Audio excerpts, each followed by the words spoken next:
The holidays start here at Baker's with a variety of options to celebrate traditions old and new. You could do a classic herb-roasted turkey or spice it up and make turkey tacos.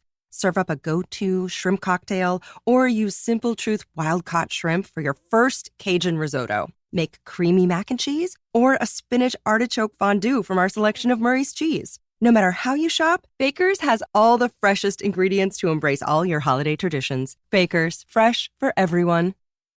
I need new music. This is the JJO Discover New Music Podcast.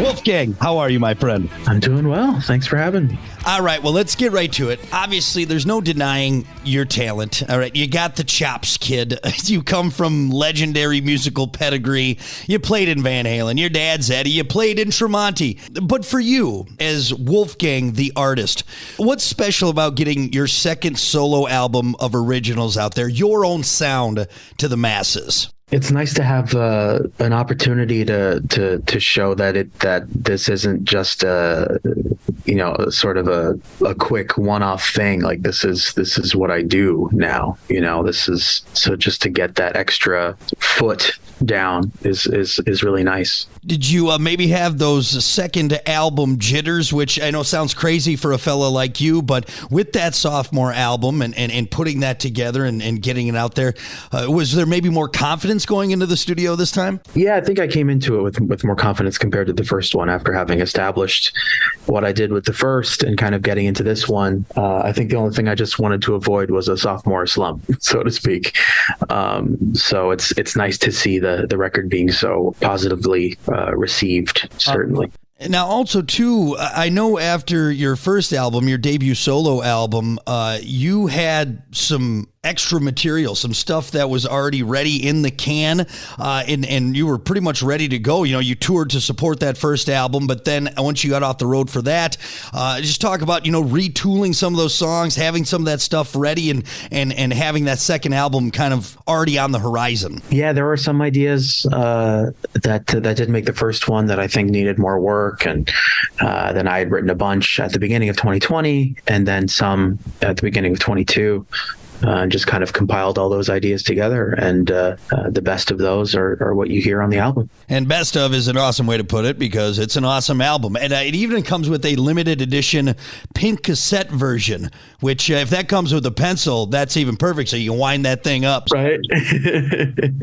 It's also no secret that you're versed in pretty much every instrument, and you actually play everything on your albums. And then, of course, you have a very talented touring band behind you when you're actually on the road. But it's always intrigues me, in that recording process of it all, and you playing, the guitar and then doing the bass parts and the keyboard. Is there an instrument that you enjoy playing more than the rest, recording? And I'm sure most would assume it's the guitar, but I wondered if maybe you had a favorite there that you like playing the most. No, drums are definitely my favorite. That's where I started.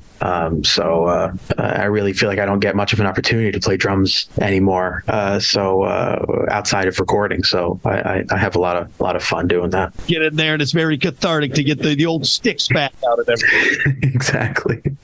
Do you have a favorite track on this album? Is there one specific one that maybe really gets you every time? It's tough. It's like picking kids, but I'm proud of all of it. But I really like the first song, Right. I think it sort of encapsulates everything I'm going for when it comes to my band and my music, and that like you can have melody and aggressive heaviness sort of coexist without overriding one another. And as you continue to grow as a solo artist, and obviously starting off in the drums and then guitar and working your way through, but then becoming the singer of your band, did you maybe notice some challenges in your own musicianship, things that were a little bit more to work on as you made this second piece, the sophomore piece with Mammoth II? It's a fun thing to do. I mean, I've kind of forced my hand, and I've put myself in an uncomfortable position to be able to learn and grow. I felt that my weakest stuff was singing and guitar. And so forcing myself to play guitar and sing is a great way to get better. So I think really making that decision and kind of playing everything that has forced me to represent my material by being in front of it in a way that I wouldn't be comfortable with. Yeah, kind of that baptism by fire, like, hey, we're on stage, we got to do it. Exactly. Yeah, you don't really have time to get nervous. You just have to do it. And of course, too, I wanted to bring this up with the new album means new music videos. And I enjoyed this. In the music video for Another Celebration at the End of the World, you have to play bad guitar. Was it almost harder to play bad guitar?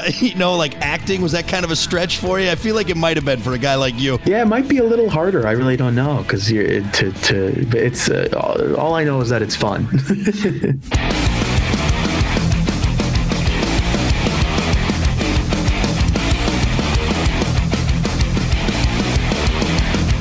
Listen, rate, share, subscribe. Discover new music now at WJJO.com, in the JJO app, or wherever you get your podcasts. Brock has a new interview every Thursday evening between 6 and 7. 94.1 JJO. I need new music. This is the JJO Discover New Music Podcast.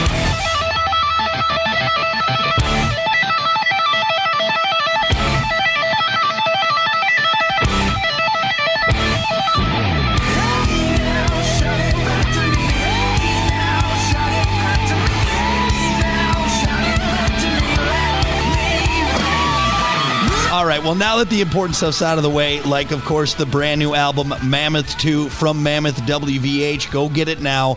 Add it to your collection. We are going to play rapid fire, all right? There's no wrong answers. You just go with your gut, and we'll learn a little bit more about Wolfgang Van Halen. First, everybody Wang Chung tonight, or everybody was Kung Fu fighting? Kung Fu fighting. Flintstone Push Pop or Choco Taco?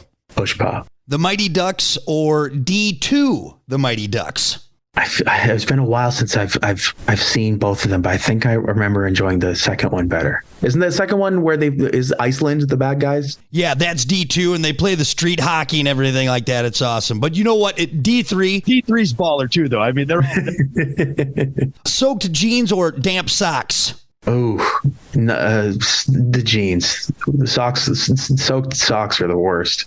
You just feel it gets on your heel. It's just awesome. Yeah. Would you rather see Bigfoot or the Loch Ness Monster? I don't know. What situation would you be in more danger? I feel like you could see the Loch Ness Monster from further away and be okay, like with a telescope. So I'm going to say Loch Ness Monster. Right. You're on shore. He's in the water doing your thing. Bigfoot, you stumble on him, you might have to fight Bigfoot. It's too late. Okay, last one. Would you rather fight one horse-sized duck or 100 duck-sized horses? 100 duck-sized horses. So I feel like you could just kind of, unfortunately, like step on them instead of a duck the size of a horse. Do you know how easily it would just have you seen a duck eat bread? Like that would they could rip your head off. Yeah, and they got that kind of spiny tongue thing. Yeah. No, I'm not about that. I'd rather try and fight the horse army. Well, again, all fantastic answers from Wolfgang Van Halen. Very well thought out. More importantly, thank you for talking new music. Again, the new album from Mammoth WVH, Mammoth II, is out. Wolfgang, thank you so much, man. Thank you so much, man. You take care. See you soon.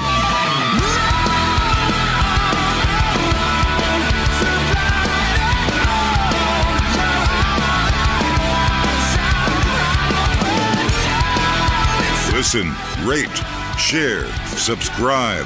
Discover new music now at WJJO.com, in the JJO app, or wherever you get your podcasts. Brock has a new interview every Thursday evening between 6 and 7. 94.1 JJO.